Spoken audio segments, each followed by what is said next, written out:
Hello everyone, আশা করি সবাই ভালো আছেন। আজকে আমি আসছি একটি কুকুরের ফার্ম, প্লাস আরও অনেক কিছু আছে।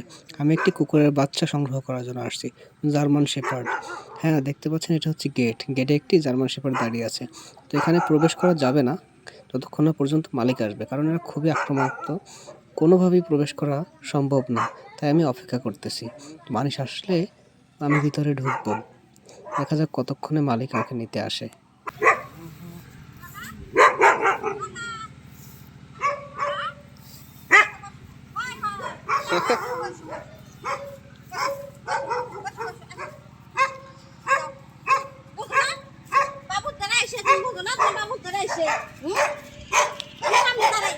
Hi.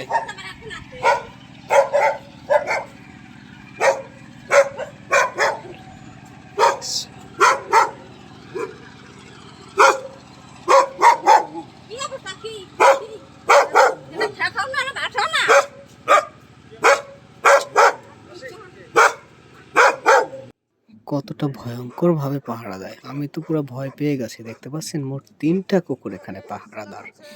কোনোভাবেই একটা মানুষ এখানে প্রবেশ নিষেধ, যদি তাকে এগিয়ে আনা না হয়। যাই হোক, আমি ওই যে বেবিটা দেখতে পাচ্ছেন, এর 3টা বেবি হয়েছে। আমি একটা ফিমেল বেবি নিব। তো ওই বেবিটাই ওই বয়সী। তো এর আগে একবার আমি যোগাযোগ করে গেছিলাম, তো আজকে আসছি বেবিটা নেওয়ার জন্য। তো মালিক কাজ করতেছে, তো উনি বলতেছে মালিকরে যে এই যে লোক আসছে, আর এই তো পুরা মনে হয় যেন আমাকে কামড়ে দিবে। এখানে আরেকটা রয়েছে, এটা একটু সভ্যশান্ত। এটা হচ্ছে মা, যে যার বেবি আমি কালেক্ট করব। ওই যে বেবিটা দেখতে পাচ্ছেন।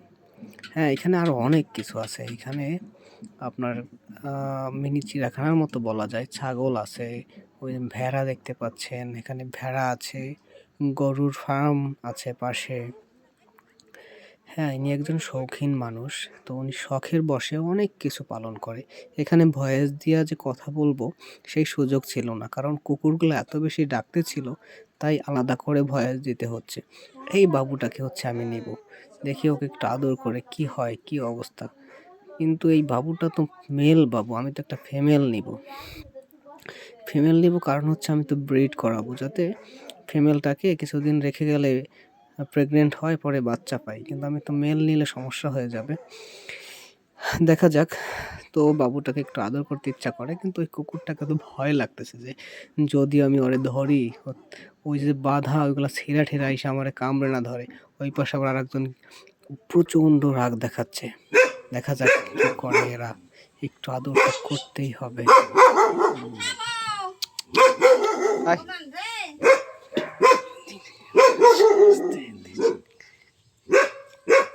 জার্মান শেফার্ডের বেবি। Oh no.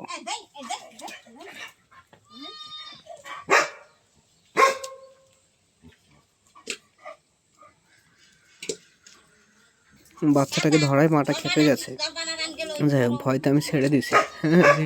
এসে যদি আবার কামড়ে দেয়, তো ভয় পাইছি অনেক আর কি। আজকে অপেক্ষা, মালিকের সাথে কথা বলবো। তাই এতক্ষণে আমি কি করব একটু দেখতেছিলাম। আমার ভেড়াগুলাও খুব ভালো লাগছে। জিজ্ঞেস করলাম এগুলো বিক্রি করে কিনা, বললো হ্যাঁ এগুলাও বিক্রি করা হয়। তো এরও একটা বেবি নেওয়ার খুব ইচ্ছা হইলো। এর মধ্যে খবর পেলাম যে এর আগে যে বাচ্চা ছিল জার্মান শেপার্ডের, নাকি 2টা বাচ্চা বিক্রি হয়ে গেছে, মানে ফিমেল 2টা।